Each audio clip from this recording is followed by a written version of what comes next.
Лидерот на СДСМ Венко Филипче присуствуваше на настанот во Окочани посветен на годишнината од трагичниот пожар во дискотеката Пулс, во кој загинаа 63 млади лица, а повеќе од 200 беа повредени.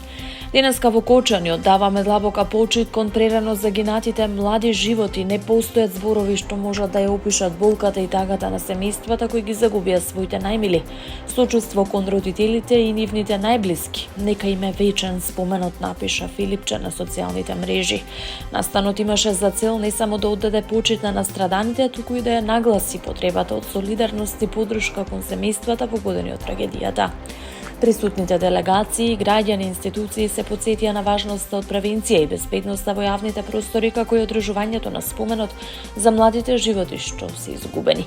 Оваа комеморација е дел од годишните активности во Окочани кои се одржуваат со цел да се зачува меморијата на настраданите во дискотеката и да се подигне свеста за безбедноста на јавните настани, истовремено да се покажат солидарноста и човечноста кон семејствата на жртвите.